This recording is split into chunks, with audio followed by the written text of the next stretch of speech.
Meus irmãos, a paz do Senhor. Para mim é um grande prazer estar aqui junto com os irmãos. A nossa finalidade aqui é compartilhar um pouco da palavra do Senhor nosso Deus, e aqui estamos estudando a primeira carta do tão amado apóstolo Pedro, e hoje chegamos aqui no capítulo 2, a partir do versículo 18. Pedro, então, ele aqui usa essa expressão, vós servos.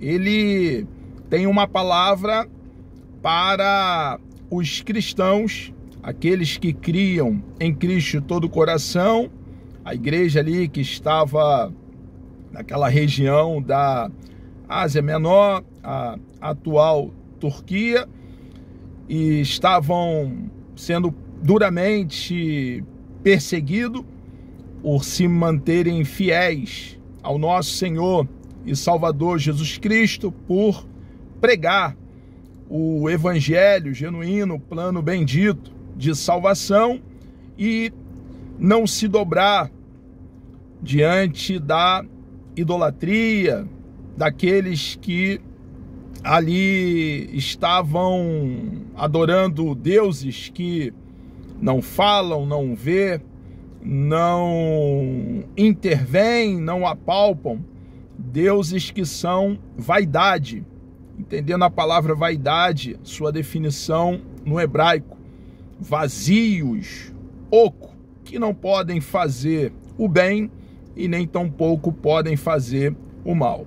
Esses então estavam perseguindo ali os nossos amados irmãos no primeiro século. E ali, naquela ocasião, dentro daquele cenário, daquele contexto, havia alguns que estavam sendo escravizados. Nós, por exemplo, do cristianismo, algumas vezes temos sido acusados de apoiarmos a escravatura, o que nunca aconteceu. Pelo contrário, o nosso Deus, está muito claro o que eu passo a compartilhar, claro, patente nas Escrituras Sagradas. Deus sempre, o Deus bendito, o Deus de toda graça, desejou a nossa liberdade, que possamos viver de forma livre. O nosso Deus é um Deus justo e sempre estabeleceu a justiça e a equidade, a igualdade entre o ser humano. A verdade é que Deus, ele quer o bem da humanidade.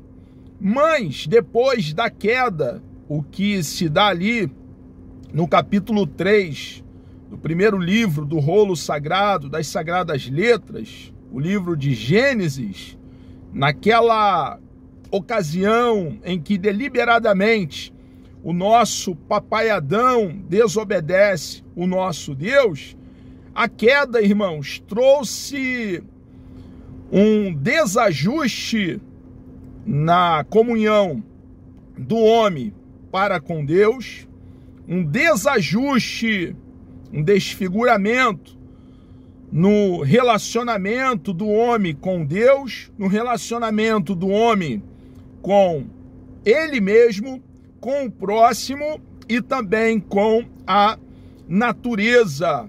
Foi afetado esse relacionamento saudável que o homem desfrutava com Deus, com o próximo, consigo mesmo e com a natureza.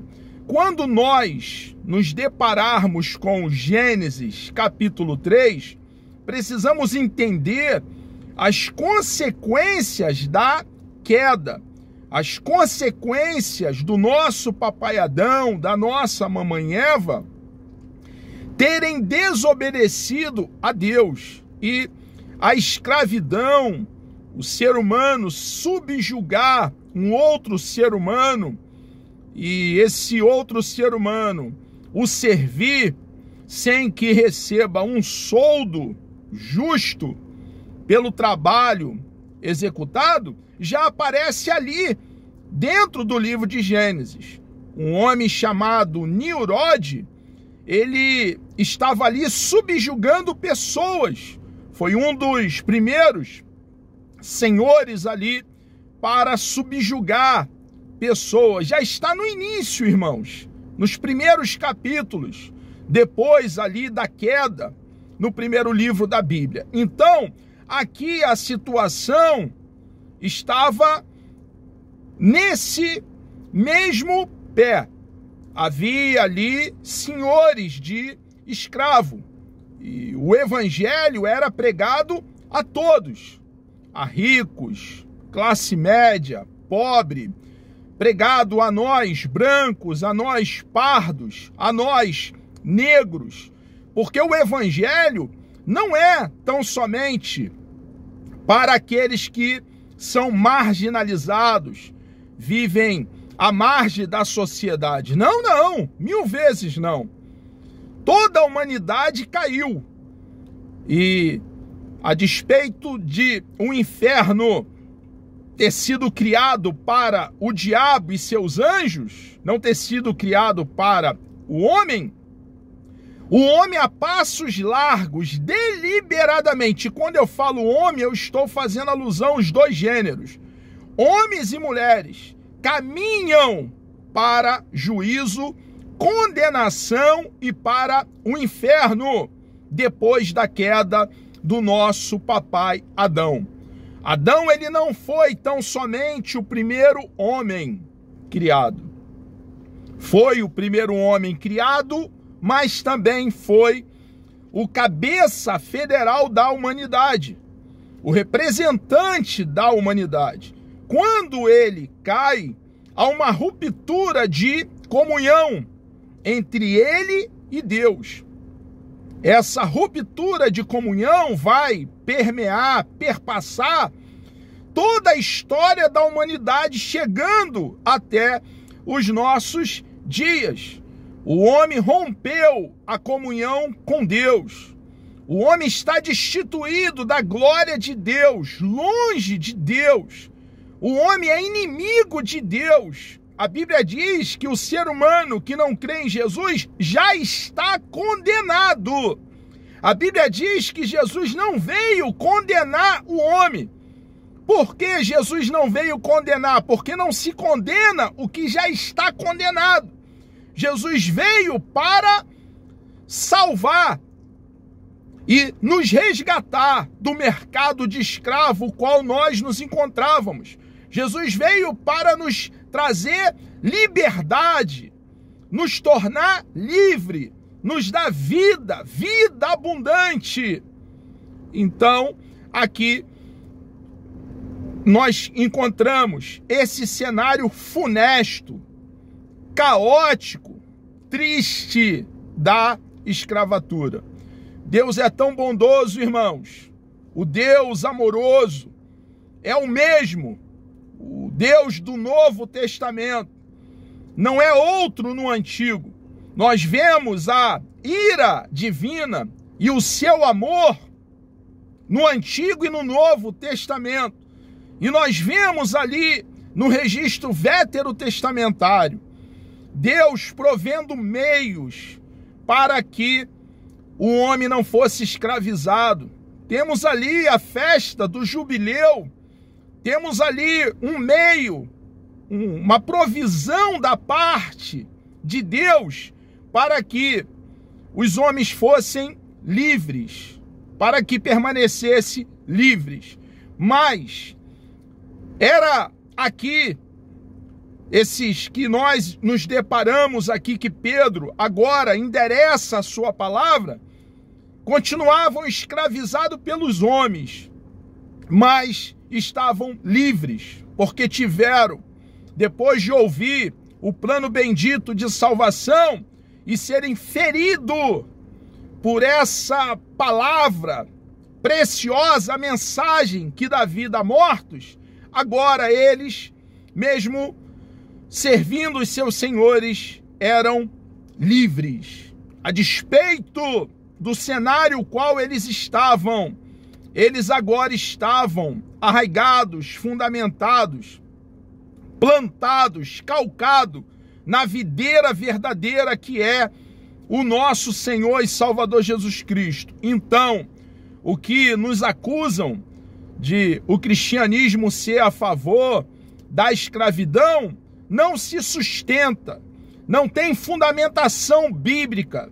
O Deus do céu, ele é um Deus bondoso e ele deseja a nossa libertação completa, também espiritual, e só é possível termos liberdade na pessoa bendita do nosso Senhor e Salvador Jesus Cristo. Então Pedro aqui está dando uma orientação para irmãos cristãos. Observe que não é uma palavra para os de fora do nosso arraial, é doutrina para nós. São verdades eternas. Os céus e a terra passarão, mas as palavras do nosso Deus jamais passarão. Verdade para a igreja que estava no primeiro século e para nós hoje, no contexto odierno, nos dias atuais. Como o cristão que está ali debaixo desse período no primeiro século de escravidão deveria se comportar, como deveria agir, proceder. Pedro aqui, irmãos, ele não toma tempo com assuntos rasos, ele traz doutrina consistente. Observe que é relevante o que ele passa a ensinar. Como eles ali, e nós hoje que temos patrões, temos chefes, como devemos agir? É o que Pedro aqui então tem a nos nortear, nos orientar, nos guiar. Vós, servos, sujeitai-vos com todo temor ao Senhor, ao seu Senhor. No caso deles lá, o senhor de escravo. No nosso caso aqui, poderíamos colocar, visto que o nosso contexto no século 21 é radicalmente diferente desse contexto aqui do primeiro século, os nossos patrões, como que deveriam se comportar? Sujeitai-vos com todo temor ao Senhor humano mesmo, que Pedro aqui está fazendo alusão. Não somente ao bom e humano, mas também ao mal. Mesmo que aquele senhor ali fosse mau, o cristão deveria se sujeitar, fazendo o bem, trabalhando, se dedicando naquilo que estava fazendo. Ao contrário de praguejar o seu senhor ali, usar termo chulo, usar palavra jocosa, deveria então servi-lo, se sujeitar ao Senhor ali daquela ocasião. Esse ensinamento para nós hoje é que tudo que fizermos, irmãos, devemos fazer de todo o coração, entendendo que tudo que temos, o nosso Deus nos deu. Nós somos mordomos, administradores dos bens do nosso Senhor. Em breve estaremos para sempre com o nosso Deus. E tudo que temos aqui, outros vão desfrutar. Então nós precisamos nos sujeitar aos nossos patrões, aqueles que têm alguma autoridade sobre nós, por amor ao nosso Deus. É o que Pedro aqui está orientando. Porque é coisa agradável essa postura de sujeição, é agradável que alguém, por causa da consciência para com Deus. Qual era a motivação? Deveriam se sujeitar àquela situação por amor a Deus, pela sua consciência, por estar consciente, convicto que eram cristãos, cidadãos dos céus. E um cidadão dos céus, um cristão que nasceu de novo, tem um comportamento, atitudes radicalmente diferentes da que tinha em sua vida pregressa, antes de abraçar a causa do cristianismo. Por causa da consciência para com Deus, que sofra agravos, padecendo injustamente. Observe que Pedro aqui, ele deixa bem claro que eles estavam padecendo nessa ocasião, embaixo ali desse período de escravidão, mas padecer injustamente é diferente de colher consequências das suas más ações.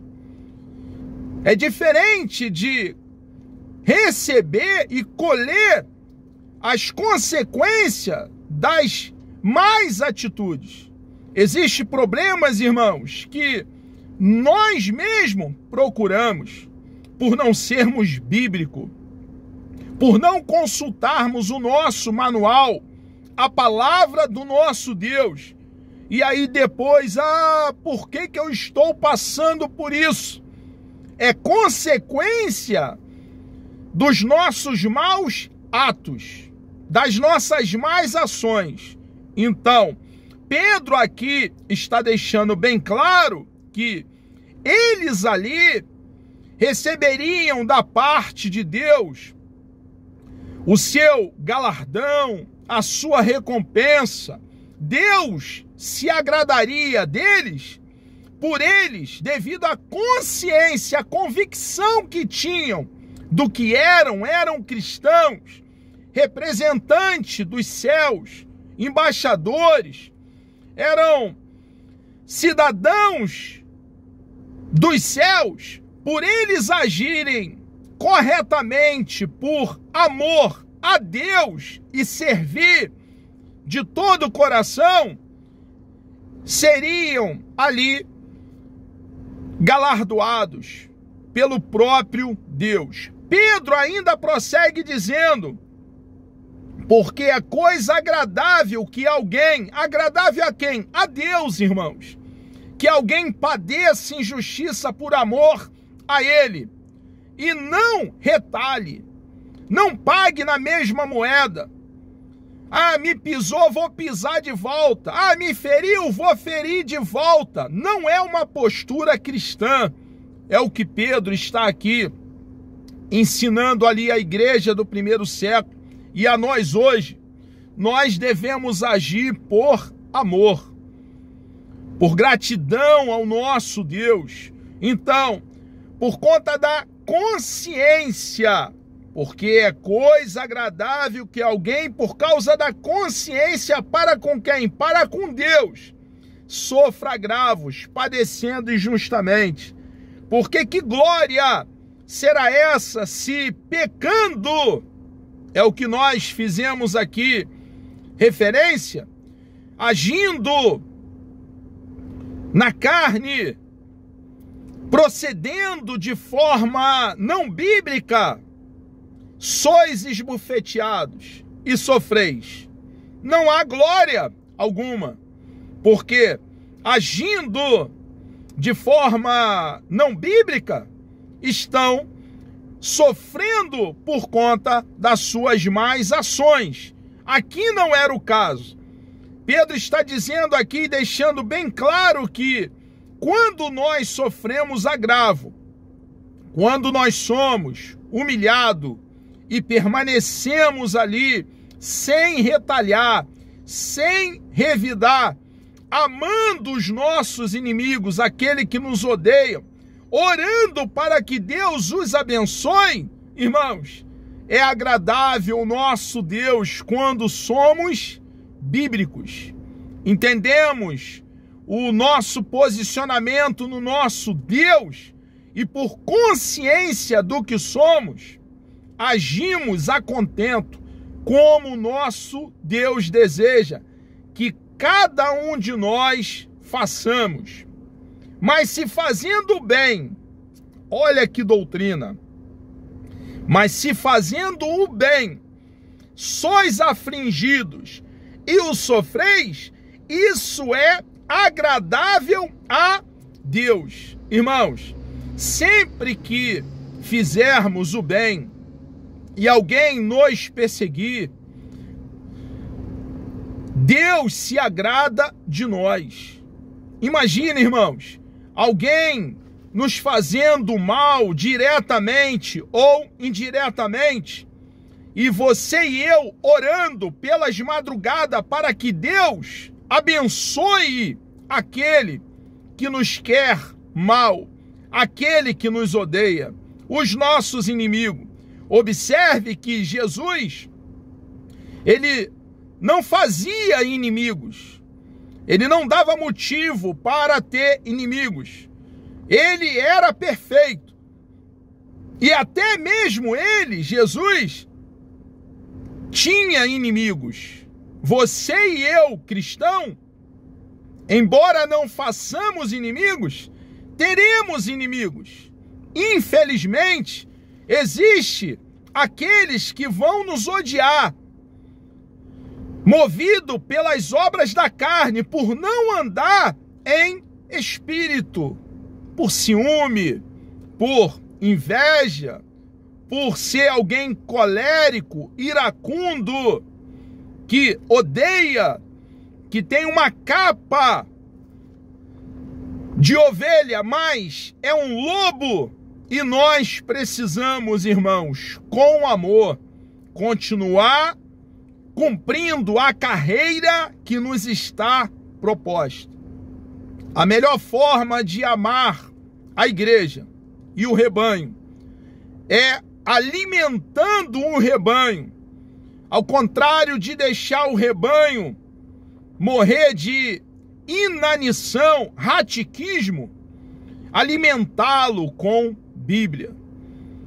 Ler o rolo sagrado, explicar o rolo sagrado e aplicá-lo com exatidão.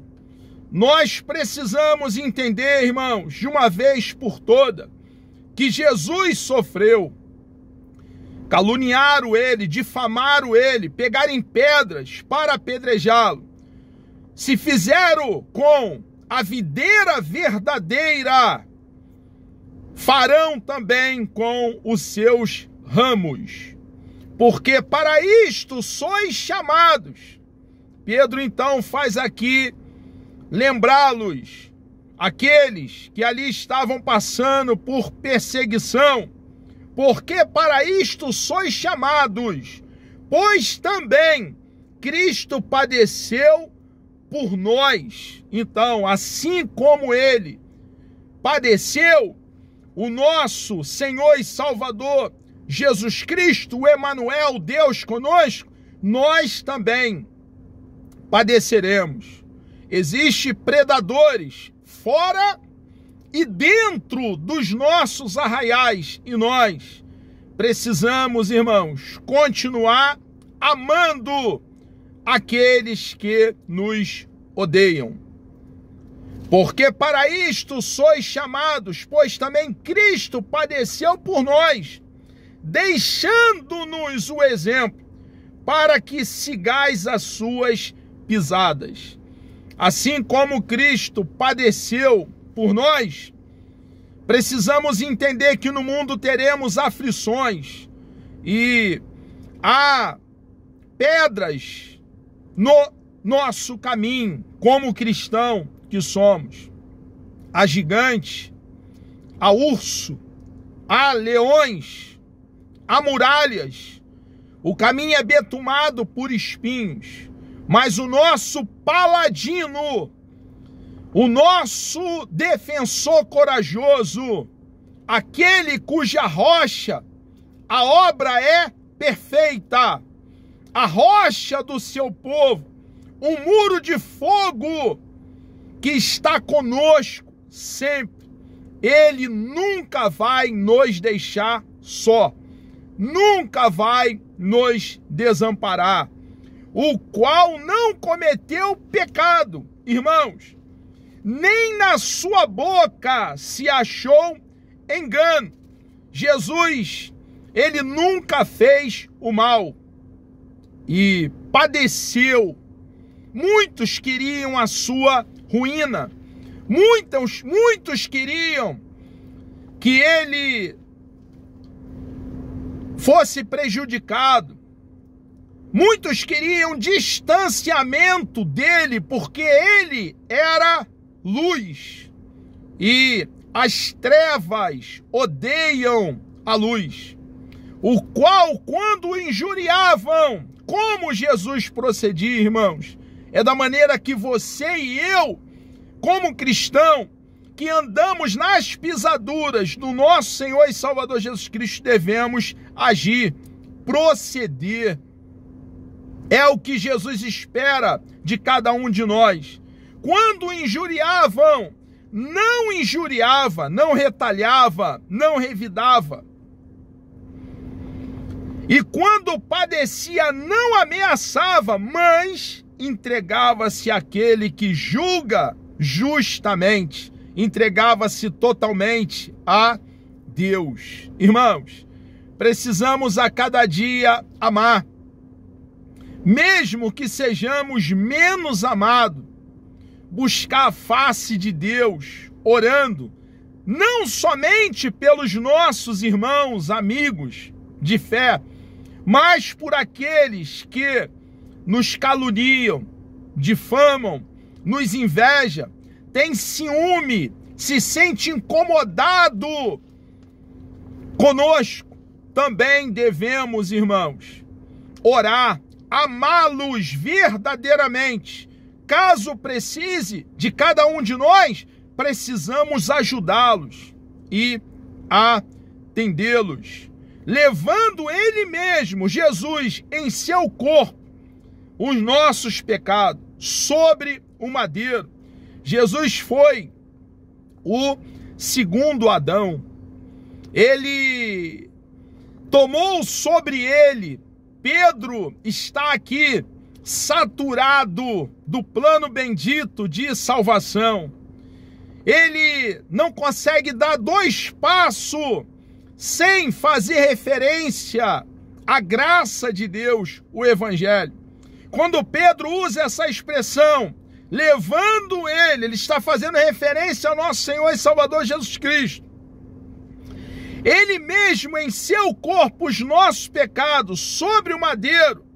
Ele está aqui deixando bem claro o que movia ele, Pedro, o que estava aceso no seu coração, que assim como nós, irmãos, tivemos o pecado do primeiro Adão, do nosso papai Adão, imputado a nós. O segundo Adão, o homem perfeito, o eterno Filho de Deus, tomou sobre ele os nossos pecados. E ele levou os nossos pecados sobre ele até aquela cruz. Naquela pequena colina chamada Gólgota, lugar da caveira. E lá ele recebeu o peso da justiça de Deus, da ira de Deus, que os nossos pecados mereciam. Ele satisfez, Jesus satisfez a justiça divina. Ele ali naquele momento era o nosso substituto, fiador, representante, e ele toma todo o cálice da ira de Deus sem deixar cair uma gota sequer. Ele quita a dívida que tínhamos com Deus, Pai. Ele abre o acesso a Deus, Pai. Ele veio nos reconciliar com Deus Pai. Nos trouxe liberdade verdadeira, vida abundante. Agora, nós, através de Cristo, desfrutamos de comunhão com Deus. Fomos justificados e uma vez tendo sido justificados, temos paz com Deus. Não existe mais inimizade nossa com Deus. Deus é o nosso Pai, porque cremos em Cristo de todo o coração. Somos amigos de Deus. Assim como Enoque e Noé andamos com Deus. Esse termo, andar com Deus, tem por conotação desfrutar de íntima comunhão com Deus. Jesus é o nosso único mediador. Deus estava em Cristo reconciliando consigo a humanidade. Então, quando Pedro ele usa essa expressão, levando ele, mesmo em seu corpo, os nossos pecados sobre o madeiro, o evangelho move ele. Pedro foi ferido pelo plano bendito de salvação, a mensagem que dá vida a mortos. E ele não consegue dar 2 passos sem mencionar o plano perfeito. Quando o Cordeiro de Deus morreu uma morte vicária em seu lugar, em meu lugar, em lugar de outrem, você e eu. Morreu para nos dar vida abundante. Ressurgiu dentre os mortos no primeiro dia da semana, no domingo pela manhã, para nossa justificação. Hoje, em Cristo, desfrutamos da mesma comunhão que o nosso papai Adão e a nossa mamãe Eva desfrutaram antes da queda. Pedro então faz os nossos irmãos e amigos ali do primeiro século entender o como Cristo padeceu, o que ele fez por eles, e eles devem então se manter, mesmo quando caluniado, perseguido, difamado, pisados, humilhados, odiado, se manterem como filhos de Deus, amados de Deus, e ao contrário de pagar ódio com ódio, maldade com maldade, quando receber ódio e maldade, pagar com amor. A base do nosso amor ao nosso próximo, irmãos, o que nos leva a amar aquele que nos odeia, nos persegue, nos difama, nos calunia, é o quanto nós fomos amados pelo nosso eterno, bendito e precioso Deus. É o que Pedro aqui está doutrinando a igreja lá, os nossos irmãos e amigos lá no primeiro século e a nós hoje, no século 21. O que deve nos mover, nos governar, nos nortear é o grande e precioso amor do nosso Deus. Toda ofensa feita a você, minha irmã, meu irmão, a mim, devemos perdoar completamente, porque tínhamos uma dívida de proporção colossal, imensurável, que não há como mensurar, como calcular. E o nosso Deus nos perdoou. E assim como fomos perdoados, tivemos a quitação da nossa dívida pela obra bendita e preciosa de nosso Senhor e Salvador Jesus Cristo. Toda ofensa feita a nós está quitado. Devemos perdoar, porque um dia fomos perdoados pelo nosso Deus. Levando ele mesmo, nosso Senhor e Salvador Jesus Cristo, é o que Pedro está dizendo, em seu corpo os nossos pecados sobre o madeiro, para que, olha irmãos, a finalidade, para que, mortos para os pecados, o cristão é alguém morto para o pecado, que vive em novidade de vida. E viver em novidade de vida é amar. E amar é alimentar o rebanho faminto, não com nossas ideias. Púlpito não deve ser usado para desaforos. Púlpito não deve ser usado, irmãos, para desabafos.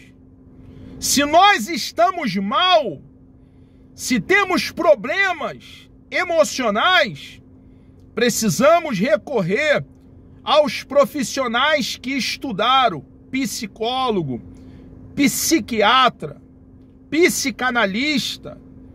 E se observarmos que algum irmão nosso está passando por problemas, precisamos orientá-lo a buscar ajuda médica.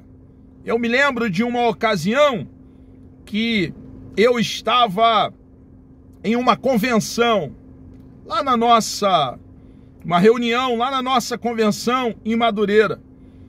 E defronte de mim, ali na mesa diretória, tinha vários líderes, vários pastores, alguns bispos, e havia ali um homem de cor branca, um olho um tanto puxado e um pouco robusto, e ele estava ali. Naquela semana, eu vi no noticiário que um pastor havia colocado uma corda na varanda da sua casa, no segundo andar, e havia se pendurado, se enforcado ali. E quando eu olhei a foto, era aquele homem que estava lá, defronte de mim, naquela reunião, na nossa convenção em Madureira. Esse homem deu sinais, em algum momento, àqueles que estavam próximo dele. Esse homem, por intermédio das suas atitudes, da sua fala, ele disse que estava sofrendo problemas emocionais, com depressão, com sérios problemas. Mas alguém fechou o olho para não ter dificuldade, para não ajudá-lo. E a consequência foi ele tirar a sua própria vida. Se nós amamos o nosso próximo, nós precisamos analisar o nosso próximo, as suas atitudes, o que fala, e uma vez entendendo que o nosso próximo está mal, está depressivo, tem sérios problemas e está com seu cérebro afetado, ao contrário, irmãos, de passarmos de largo, fingir que tudo está bem, devemos nos mover para ajudá-lo, para depois não colocarmos aí a mão na cabeça e, coitado do irmão, tão novo, e tirou a sua própria vida. Então, Pedro aqui está nos orientando que Jesus, ele levou ele mesmo sobre o seu corpo os nossos pecados, sobre o madeiro, para que mortos para os pecados, pudéssemos viver para a justiça.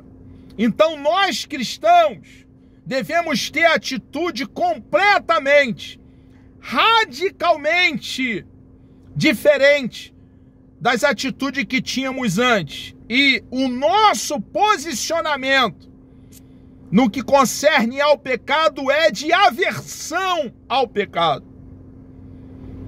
Nós não podemos, irmãos, transigir com o pecado, fazer transação com o pecado, nos sentir confortável no pecado.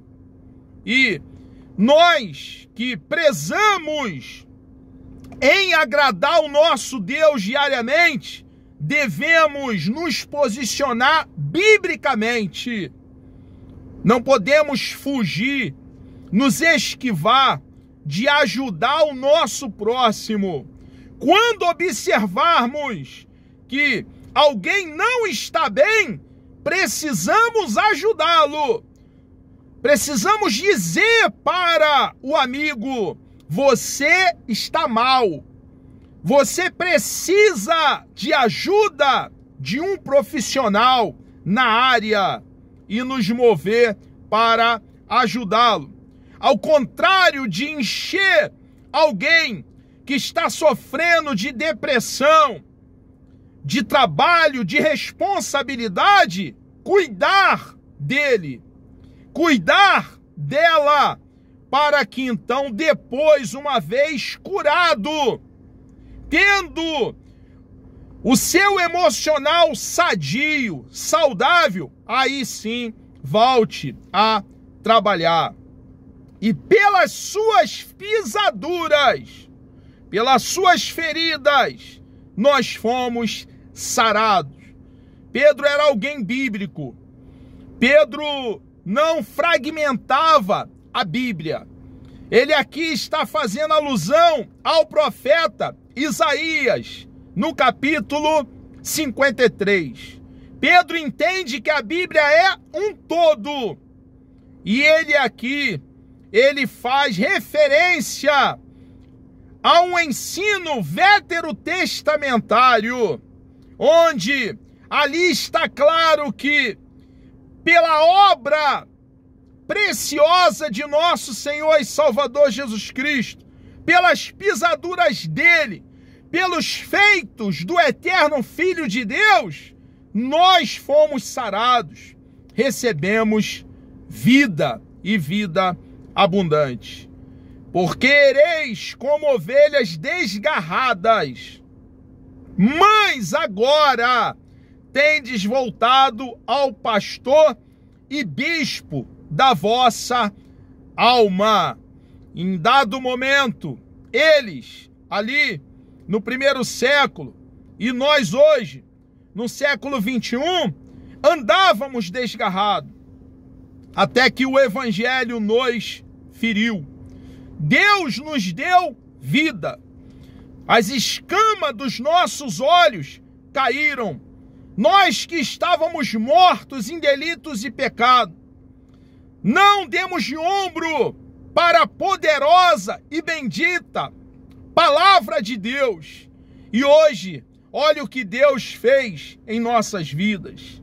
Não estamos mais desgarrados, vivendo aí uma vida desregrada e dissoluta.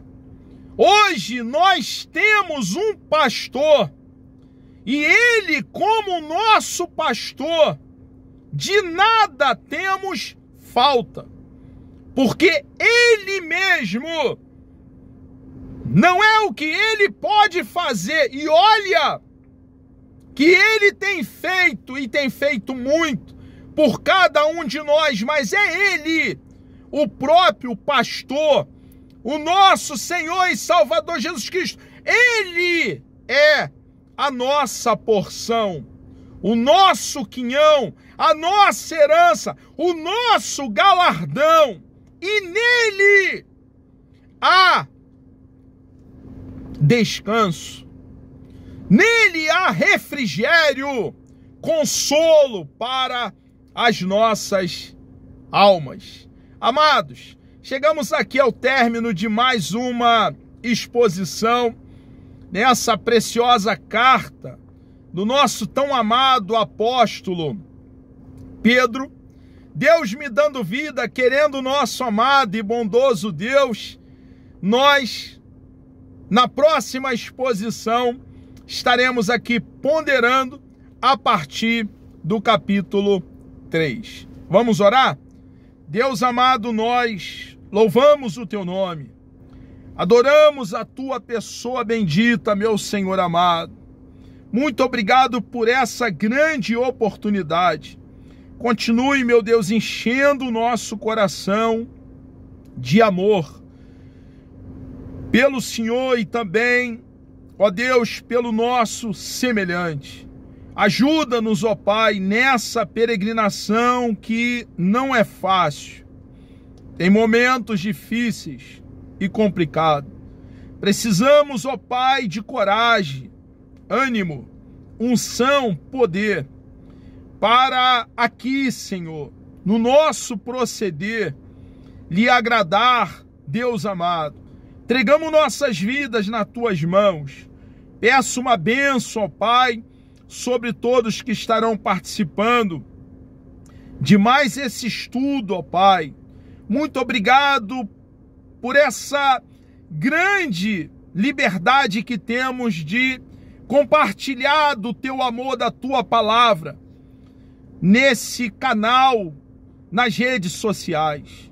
Muito obrigado por alcançarmos milhares e milhares de vidas, vidas sedentas, vidas que estão a ponto de tirar a sua própria vida, pessoas que estão em um beco sem saída, na visão delas mesmas. Mas o Senhor é o Deus que, em fração de segundo, muda a história, dá sentido à nossa própria vida. Então pedimos, ó Deus, por favor, alcance aquele que necessita, que precisa, ó Pai. Alcance por intermédio da tua palavra. Deus amado, amplie o teu reino aqui na terra e que o evangelho genuíno, puro e perfeito possa ser proclamado na unção do teu Espírito. Entregamos nossas vidas nas tuas mãos. Muito obrigado. Oramos, ó Pai, certo da vitória, em nome de Jesus.